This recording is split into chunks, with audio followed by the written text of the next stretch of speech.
Gold Wellness Circle. Happy Monday to everybody.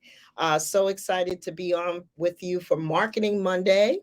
And so host this every Monday. Would love to have some other people's guests. As a matter of fact, next Monday, I will be having a good friend of mine on for Marketing Monday. My friend Casey Carpenter will be joining us, and we'll be talking about kind of maybe a blended topic, definitely a little bit about leadership, as you start your own business. So today we'll talk a little bit about starting your business and some things that you should consider as you start your business. So why don't we just jump right into it?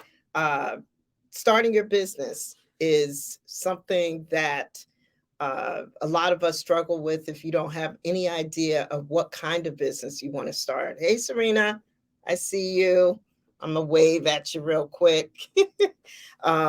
So, starting your business can be just very daunting for a lot of us, right? You don't know what type of business to start. Is it going to be a service? Is it going to be a product? What exactly is it going to be? What will you be selling and to who?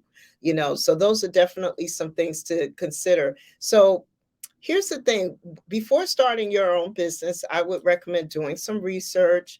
If you're looking at selling a product, if you're looking at selling a service, is the service or the product seasonal? Is it something that you want to do consistently? Do you want it to be a home based business? Do you want to eventually uh, move outside of your home and maybe work from a co-working space, or maybe get your own space? It's a lot of things to consider, but we'll start at the very beginning.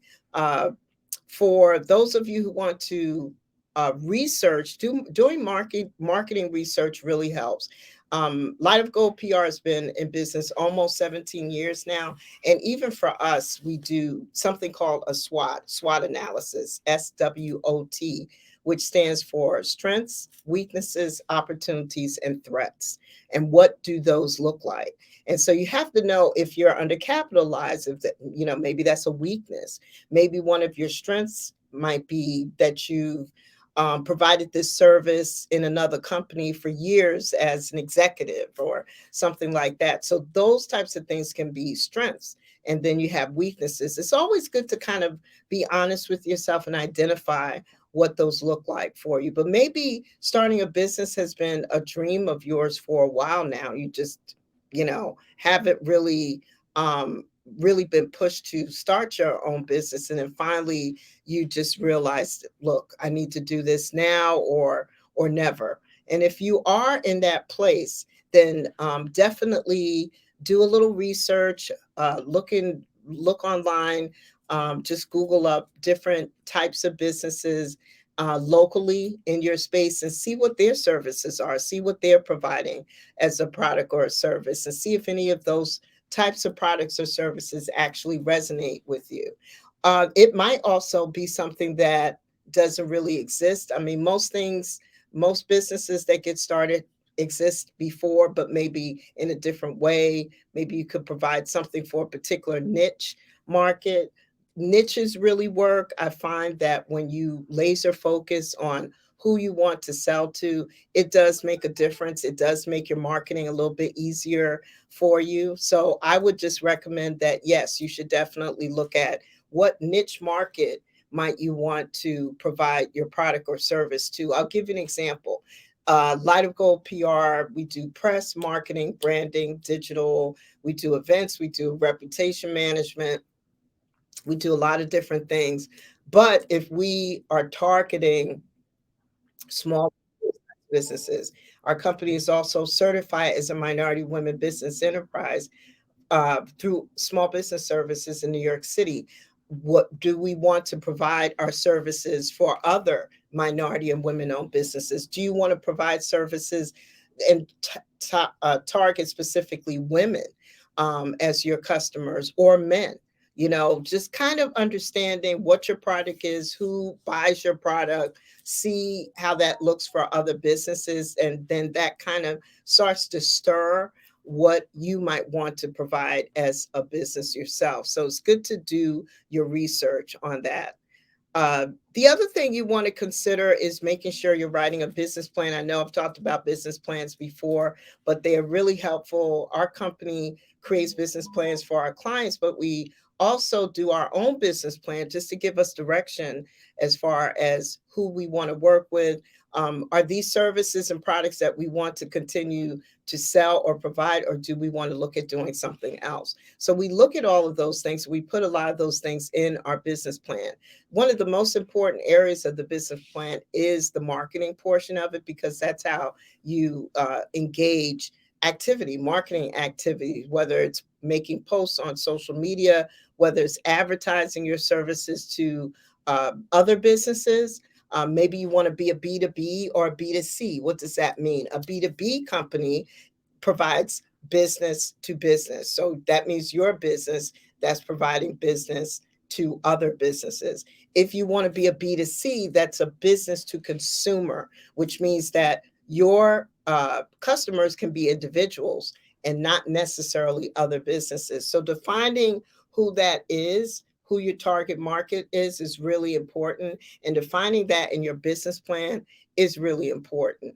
And you have to kind of, I've met with uh, potential clients and clients over the years who I might ask them, okay, do you have a business plan? Have you started one? And most of the time what I hear is as an answer, well, I have it all in my head. I have it all in my brain. That's not always the best place to keep all of this. It's good to have a plan that you can pull everything out of your brain and go ahead and put it on paper. And now business plans have changed. They look like, um, 1 to 3 page documents to 20 to 50 page documents. They, change in size depending on whether you're going to go after capital.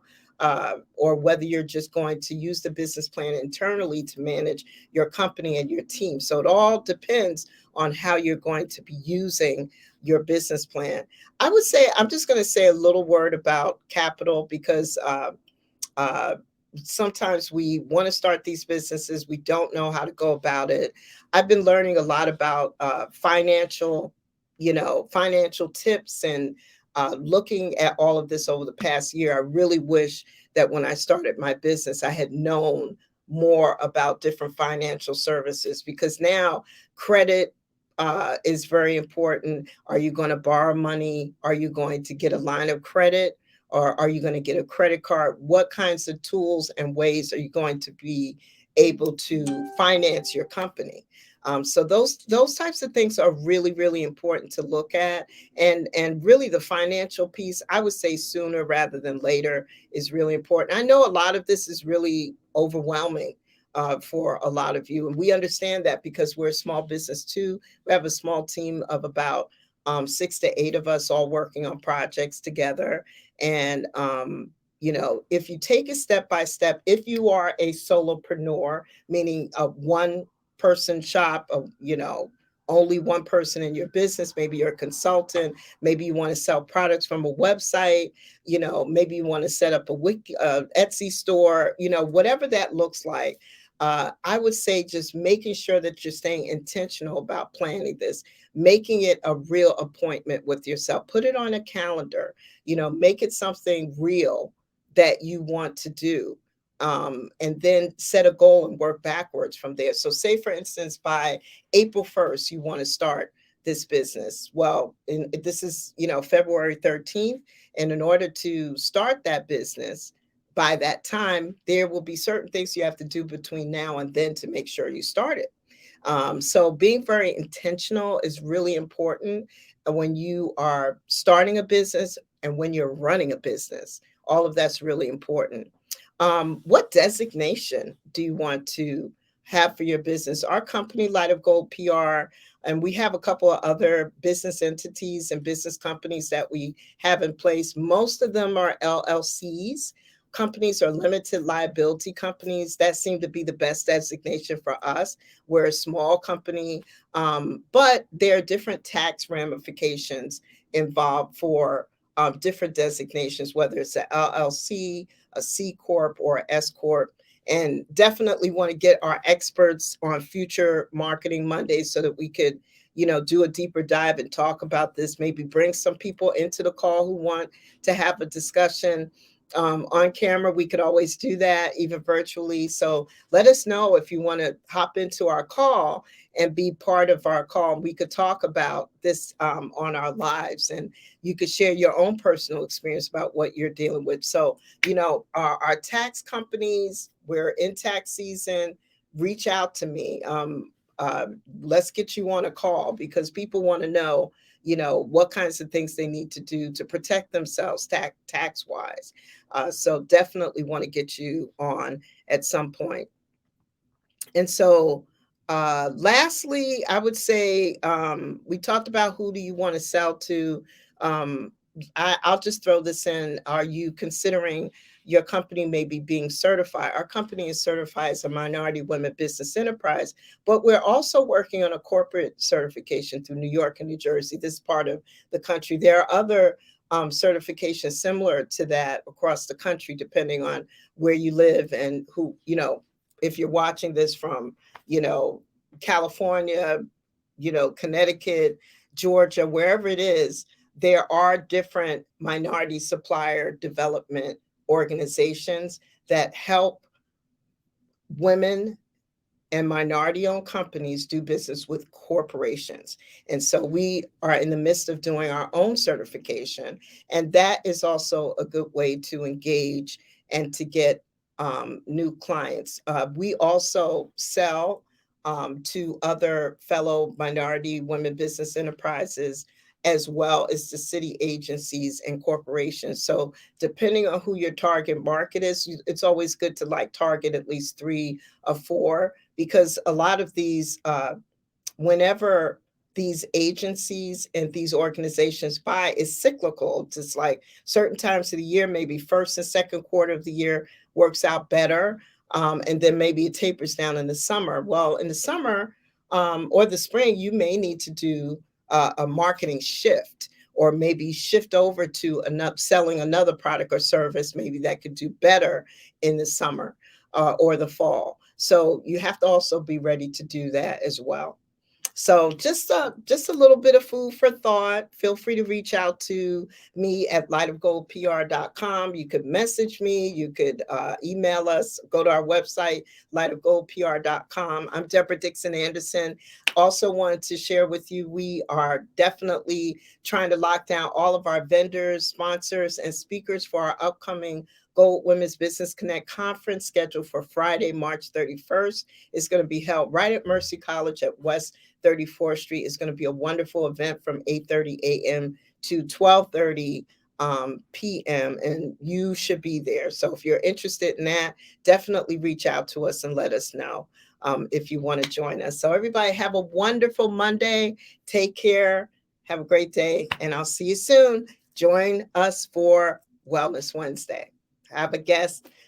Tony Smith will be joining us, and we're going to be talking about meditation. So I'll be back on Wednesday for Wellness Wednesday. And next Monday, we'll have Casey Carpenter joining us next Monday in our Marketing Monday, which is also President's Day. So we'll see you soon, everybody. Take care. God bless. Have a blessed day. Bye-bye.